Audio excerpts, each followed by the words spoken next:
Hello everyone, welcome to Eklavya study point. I am Sachin. आज मैं आप सभी को क्लास 11th पॉलिटिकल साइंस से जो आपका थर्ड चैप्टर है इक्वालिटी, इसके मोस्ट इंपॉर्टेंट क्वेश्चन आंसर्स करवाने वाला हूं आपके फाइनल एग्जाम्स के लिए 2025 के लिए, जो कि ऐसे क्वेश्चंस होंगे जो बहुत ज़्यादा चांसेस हैं आपके एग्जाम में आ सकते हैं। तो चलिए वीडियो को आगे बढ़ाया जाए। अगर आपकी कोई भी क्वेरी होती है तो आप इंस्टा पे मैसेज कर सकते हैं, और अगर आपको फ्री पीडीएफ नोट्स डाउनलोड करने हैं तो उसके लिए आप टेलीग्राम ग्रुप ज्वाइन करें, क्लास 11 ईएसपी। तो अब हम चलते हैं अपने आज के फर्स्ट क्वेश्चन की तरफ, और वो है explain the difference between Marxism and liberalism keeping in mind the concept of equality. तो आपके बुक के अंदर जो मार्क्सिज्म और लिबरलिज्म के बारे में बताया गया है वो आपको एक्सप्लेन करना है, और ये आपके पेपर में आ सकता है, इंपॉर्टेंट टॉपिक है। अगर हम देखें, लिबरल जो लोग होते हैं और जो मार्क्सिस्ट लोग होते हैं वो इक्वालिटी को लेकर अपने क्या व्यू रखते हैं। देखो, जो लिबरल लोग होंगे वो बिलीव करते हैं in equal rights and opportunities for all individuals, यानी कि जितने भी लोग होंगे कंट्री में, जितने भी इंडिविजुअल्स होंगे, उन सभी को इक्वल राइट मिले, इक्वल अपॉर्चुनिटीज मिले, बट एक्सेप्ट इकोनॉमिक इनइक्वालिटी। लेकिन एक चीज याद रखना, यहाँ पे ये लोग इकोनॉमिक जो इनइक्वालिटी होती है, इसका मतलब है कि एक देश के अंदर कोई गरीब होगा, पुअर होगा, तो कोई रिच होगा, तो ये एक इनइक्वालिटी है, बराबर तो नहीं होता एक अमीर और एक गरीब। तो ये जो लिबरल लोग होते हैं ये इस चीज को एक्सेप्ट करते हैं कि भाई वो अपनी मेहनत से बंदा अमीर हुआ है, और अगर वो पुअर है तो वो अपनी वजह से पुअर है। इसमें ये कहते हैं कि कंपटीशन होना चाहिए, जो आगे बढ़ रहा है उसको बढ़ने दो। मार्क्सिस्ट लोग क्या कहते हैं, ये इकोनॉमिक इक्वालिटी पे बात करते हैं। ये कहते हैं कि पुअर और रिच वाला कॉन्सेप्ट नहीं होना चाहिए। ये एम करते हैं एक ऐसी सोसाइटी जहां पे क्लास ना हो। एक होता है ना middle class, upper class, lower class, तो ये लोग कहते हैं क्लासलेस सोसाइटी हो, जहां पर वेल्थ और रिसोर्सेज जो हैं वो सभी को इक्वली मिले। समझ रहे हो, किसी के पास ऐसा नहीं हो कि भाई बहुत ज्यादा रिसोर्सेज हैं तो दूसरे के पास कुछ है ही नहीं। तो ऐसा नहीं होना चाहिए, ऐसा ये मानते हैं। फिर पॉलिटिकल इक्वालिटी की बात करें तो लिबरल लोग मानते हैं एंश्योर्स इक्वल पॉलिटिकल राइट्स, यानी कि ये कहते हैं सभी को वोटिंग का राइट, फ्रीडम ऑफ स्पीच, यानी कि आप अपनी बात रख पाओ, और या फिर गवर्नेंस में पार्टिसिपेट करना, इलेक्शन लड़ना, वो आपके पास राइट्स होने चाहिए।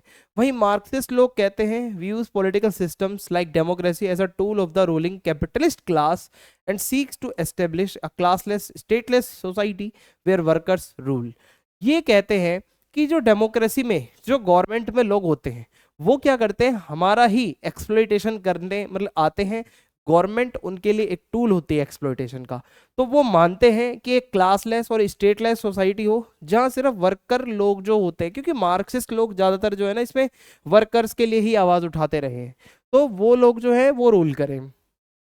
फिर है इकोनॉमिक इक्वालिटी। अब लिबरल लोग मानते हैं supports a free market economy where wealth distribution is based on individual effort and competition.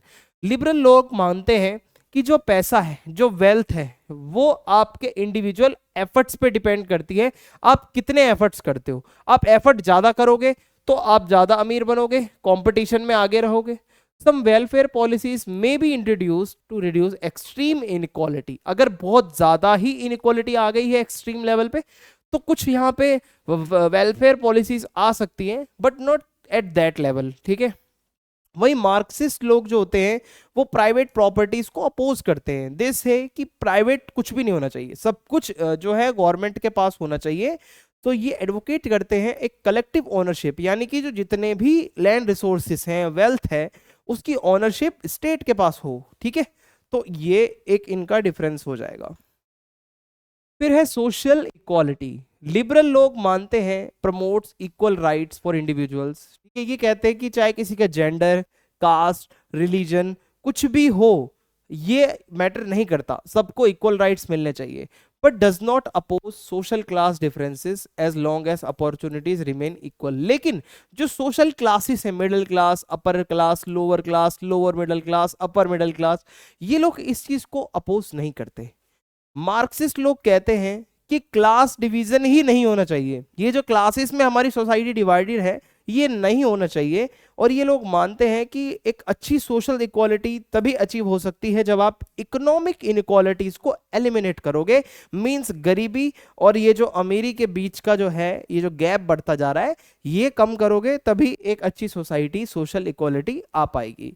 वही स्टेट का कितना रोल होता है, जो लिबरल लोग होते हैं वो मानते हैं कि स्टेट जो गवर्नमेंट होती है उनको न्यूट्रल रहना चाहिए, उनको ज्यादा बात बात पे इंटरफेयर नहीं करना चाहिए, और उनको बस सभी को इक्वल राइट्स प्रोवाइड करना, लॉ इन्फोर्समेंट या वेलफेयर सपोर्ट, इसी के ऊपर काम करना चाहिए, ज्यादा मामलों में नहीं घुसना चाहिए।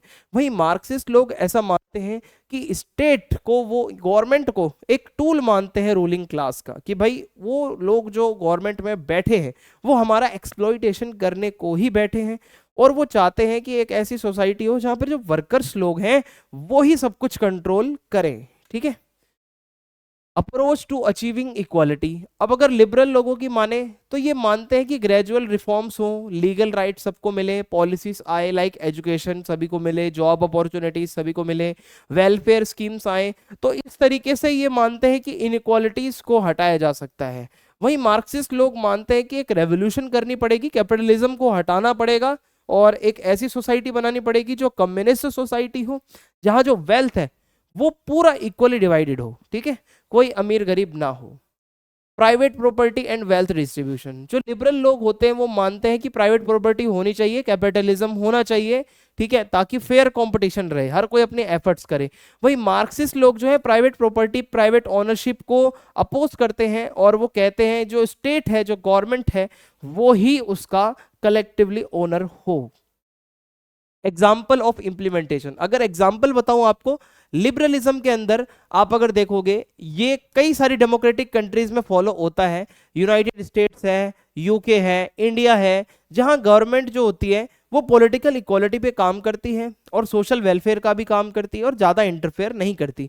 वही मार्क्सिज्म की बात करें तो ये सोवियत यूनियन, ठीक है, आपको पता होगा कि जो रशिया है, ठीक है, वो भी एक सोवियत यूनियन का पहले पार्ट हुआ करता था, एक बहुत बड़ा यूनियन था कंट्रीज का, तो सोवियत यूनियन में आपका मार्क्सिज्म ही चलता था।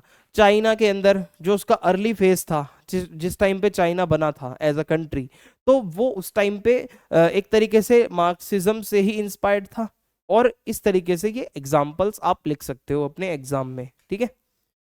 नेक्स्ट क्वेश्चन है, what are the different dimensions of equality, explain political, social and economic equality.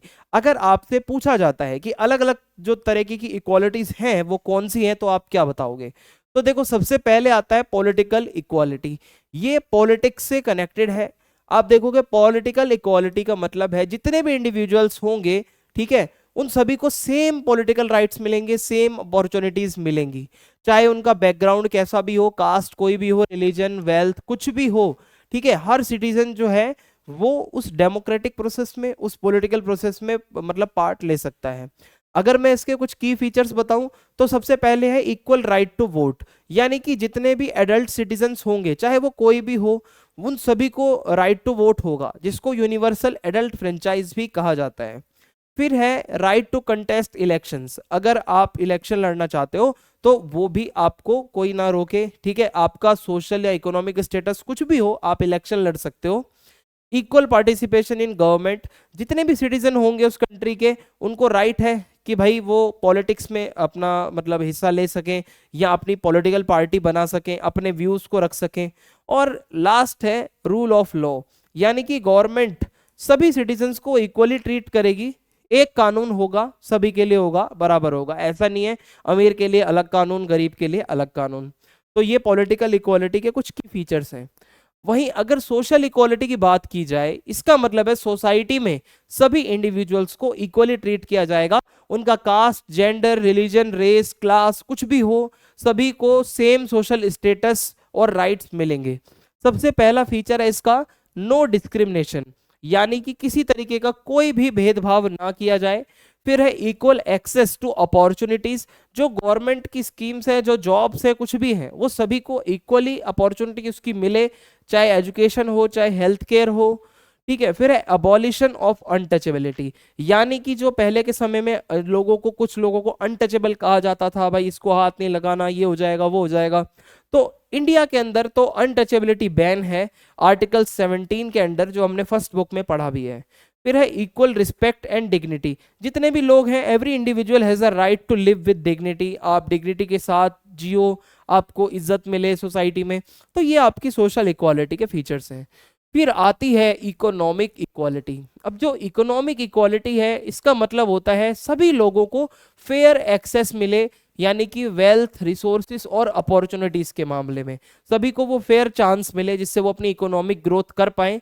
इसका मतलब ये नहीं है कि सभी की इनकम सेम कर दो। कोई डॉक्टर है और कोई अगर लेबर में काम करता है तो उन दोनों की इनकम सेम तो नहीं हो सकती। तो यहाँ पे क्या है कि आपको समझना है अपॉर्चुनिटीज इक्वल देनी है सभी को कि वो भी उस लेवल तक अर्न कर पाए।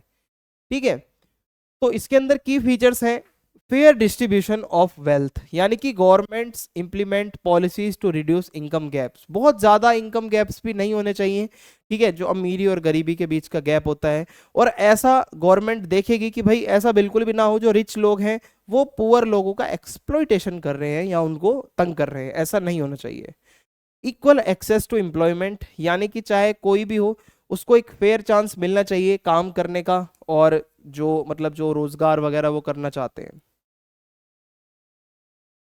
तो इसमें ये चीज भी कवर होती है कि जो गरीब लोग हैं उनके लिए हेल्थ केयर के प्रोग्राम चलाए जाएं, एजुकेशन दी जाए सभी को, फूड सिक्योरिटी यानी कि कोई भूखा ना मरे, ठीक है, सभी को गवर्नमेंट का काम है खाना तो पहुंचाए एटलीस्ट जो अनाज है। और जो वर्कर लोग होते हैं उनके राइट्स की भी प्रोटेक्शन की जाए, कुछ ऐसे कानून बनाए जाएं जिससे उनको फेयर वेजेस, उनकी जो दिहाड़ी है वो सही मिले, और जो वर्किंग कंडीशन है वो सेफ हो। ऐसा ना हो कि बहुत ज़्यादा बहुत खतरनाक डेंजरस वर्किंग कंडीशन हो, ठीक है। तो ये चीज़ें हैं इसमें। What is equality and what role does the state play in ensuring equality? यानी कि इक्वालिटी क्या है और जो इक्वालिटी है उसमें स्टेट का क्या रोल होता है, ठीक है, स्टेट किस तरीके से रोल प्ले करता है। तो देखिए, equality means that every individual, जितने भी लोग हैं सोसाइटी में उनको आप फेयरली ट्रीट कर रहे हो, किसी के साथ आप अनफेयर नहीं हो, सभी को आप अपॉर्चुनिटीज दे रहे हो, राइट्स दे रहे हो, प्रोटेक्शन दे रहे हो, चाहे उसका बैकग्राउंड, उसका जेंडर, उसका रिलीजन, उसकी कास्ट और इकोनॉमिक स्टेटस कुछ भी हो। ये एक ऐसी डेफिनेशन है जो आपको लिखनी है।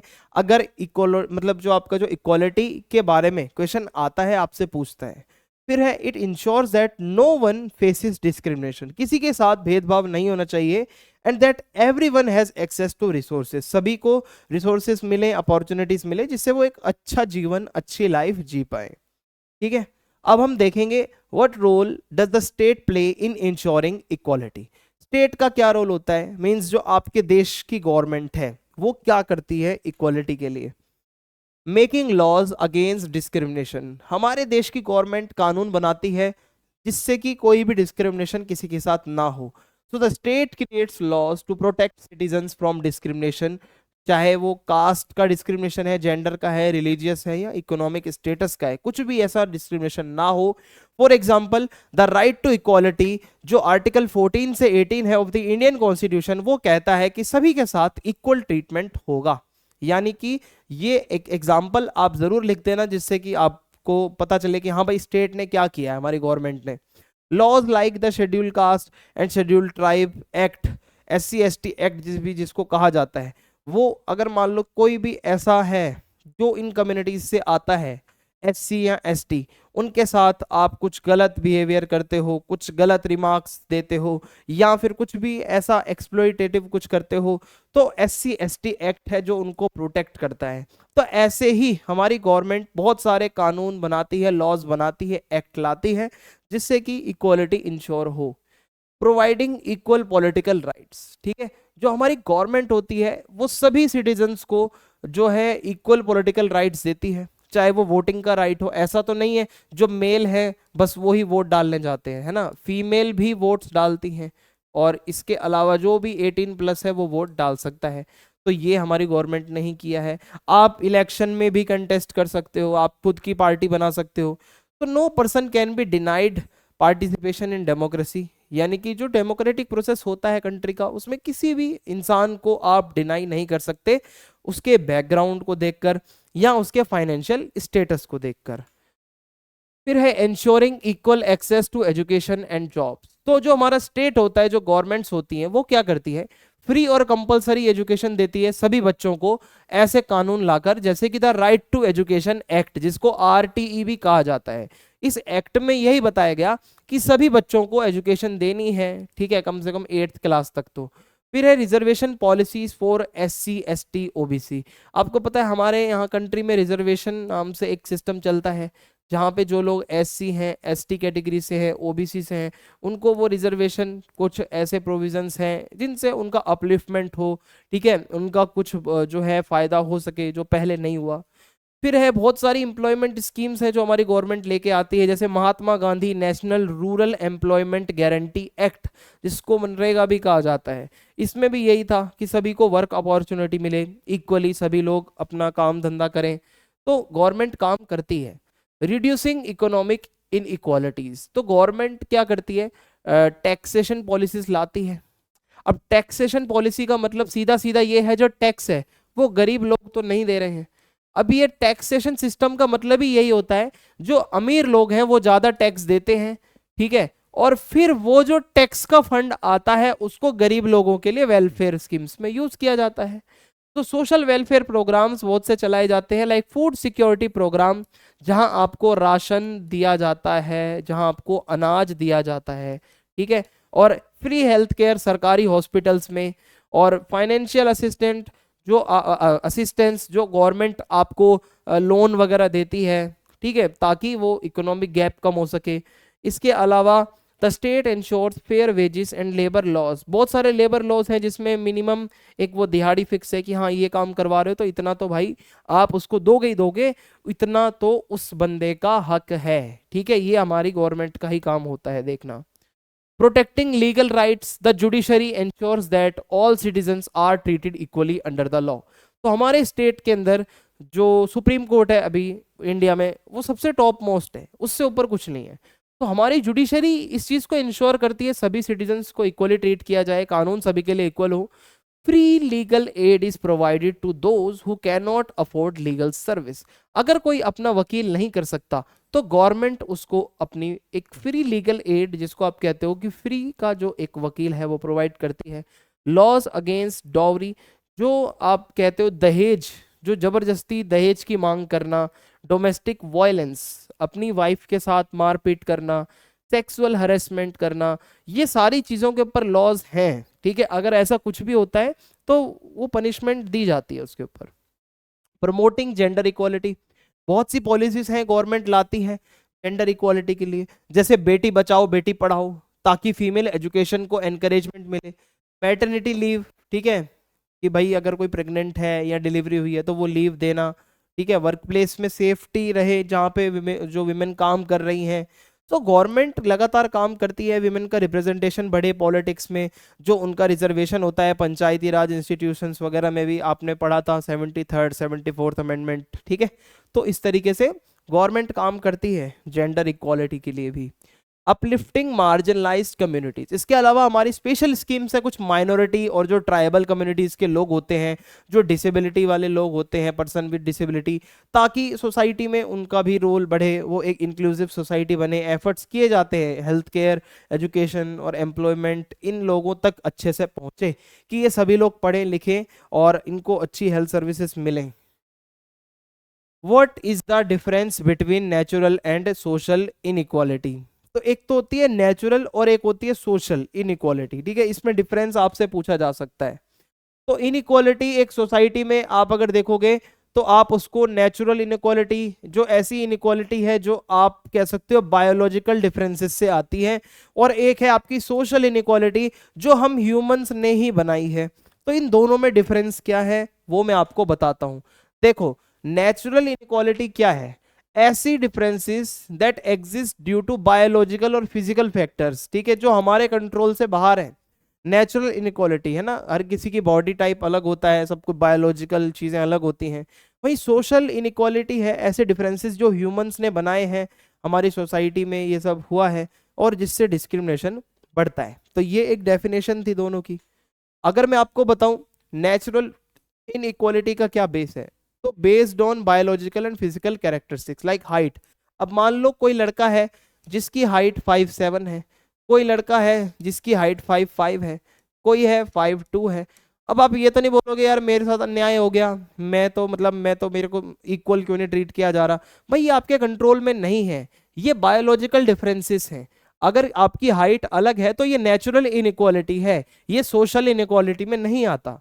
लेकिन वही सोशल इनइक्वालिटी की जब हम बात करते हैं तो वो है caste, race, gender, religion, economic status के बेसिस पे अगर आप किसी के साथ डिस्क्रिमिनेशन करते हो कि भाई ये तो गरीब है इससे बात क्या करनी, अरे ये तो उस कास्ट का है इससे क्या बात करनी, तो ये चीजें सोशल इनइक्वालिटी है और ये आप ह्यूमंस ने ही बनाई है, नेचुरल वाली हमारे कंट्रोल से बाहर है।